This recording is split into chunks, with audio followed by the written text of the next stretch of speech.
Okay, so this is take two for my map showing the overall layout and game design and gameplay overview for Project Resolution. So we're just going to jump right into it. The first thing that I wanted to cover was the level progression and the reinforcement learning for the puzzle rooms. So the player starts over in this area.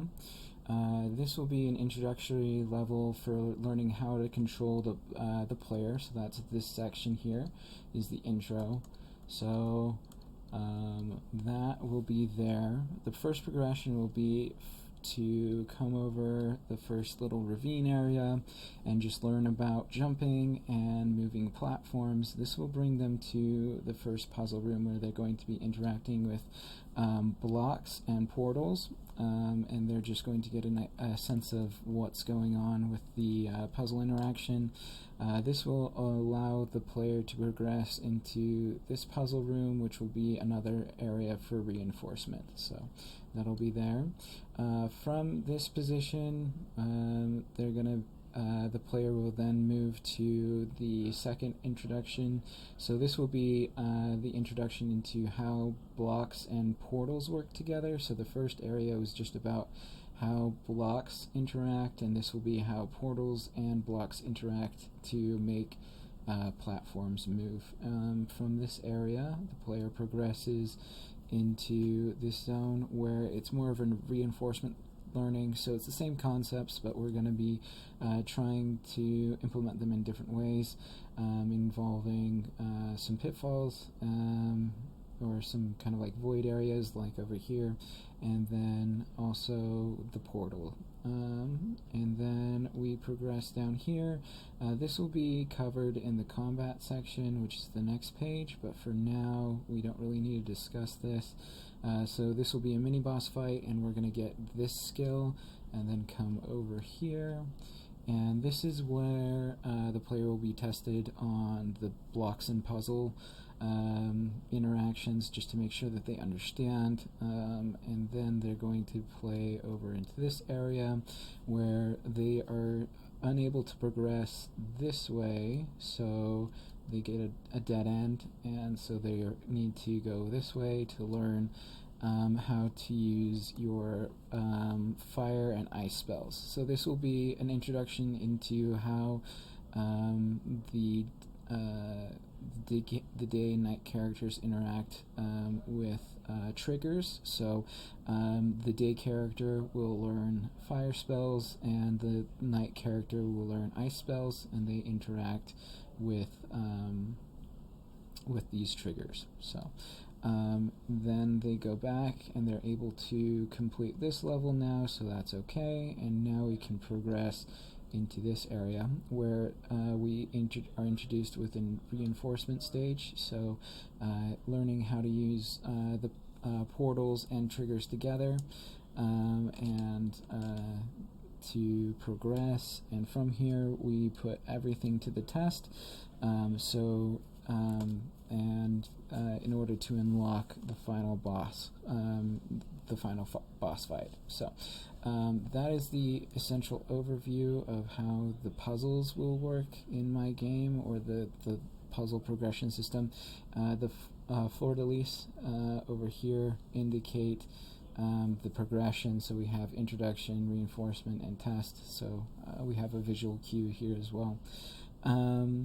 One thing to keep in mind is that day and night blocks interact differently during the time of day. So night blocks are only active during the night, which means that they are only pushable, and they will only trigger objects in the night. And then day blocks are the same way. And during the opposite time of day, so if a day block is taken into the night section, there are little portals or little pads that they start on that they hover on and are small. You can take them and then drag them to certain locations, and if you drop them, you have a timer, and if you drop them, then when you switch the portal, or when you walk through a portal and it switches back to day, you can then move those blocks around. So that would be the introduction with this level, or with this section right here. the day/night, day-night interaction. And something similar happens with the triggers. It's just that with the triggers, triggers are only active during their respective day or night elements. So that's the first part of our gameplay. The next part will cover the combat. So we're going to go ahead and save this, and then we're going to go ahead and move on to the next section. So this right here is our enemy encounters. So this will build reinforcement with the player's combat system. So day character starts with a staff, so this is day. And then night character starts with a throwing knife, so this is night. And that will be true for the entire level. This is where they are introduced into their first combat. So again, we start over here, nothing really to do with combat. So this will be our first combat area. And there will be 2 small day enemies and 2 small night enemies. And this is to show an interaction where day and night characters are neutral versus each other, but then so a day character versus day equals neutral, but a day versus a night is weak, and kind of vice versa. So there's kind of like a little bit of a super effective thing going on, but I'm hoping to explore that a little bit more, and I'll need to set the rules on that because I'm not quite sure how it's going to work just yet. So that's the first interaction, and then there are 3 main kinds of enemies. We have small, and then medium and large. Small is rush down, kind of melee attacker, and then medium is a ranged. Why'd I use 2 R's? And then and this is a ranged attacker as well. And then the large are kind of like dark nuts, so they are close combat, so kind of like like a knight character, and they only have melee styled attacks for now, but we'll see if we can introduce variants. Maybe like the mini boss could be a variant on that, I'm not quite sure. So anyway, we have the first encounter, so we have 2 day enemies and 2 night enemies. There's the small rushdown. That will be the introduction, and they need to be cleared in order to progress. And then we have an enemy reinforcement stage, so there's going to be some enemies just right there that you're going to have to fight just to keep practicing the core mechanics for the knife and the staff. Then you progress into this room, and again we have another interaction, but this time we get an introduction into the medium enemies. So we get 1 ranged enemy for both day and night, and so that will be your introduction into ranged, so medium.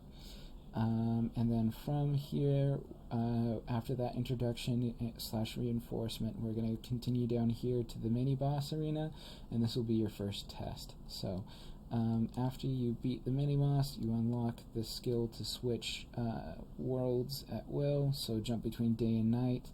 And then we're going to come back, and we are going to come back and get some more reinforcement learning for the staff and for the knife. This will be some more small encounters with another medium enemy that you have to fight while solving the puzzle here. From here we go into this area, and there are a couple of enemies that spawn both this way and this way that you're going to encounter.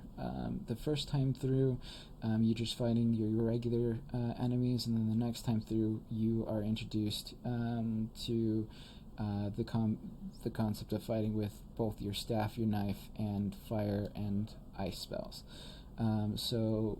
But that'll be after you go down here first and unlock or encounter your first large day and night character or enemy. So your first night character is here, and after you fight them, you unlock the fire and ice spell ability. So fire will be for day, so day is fire, and night is ice.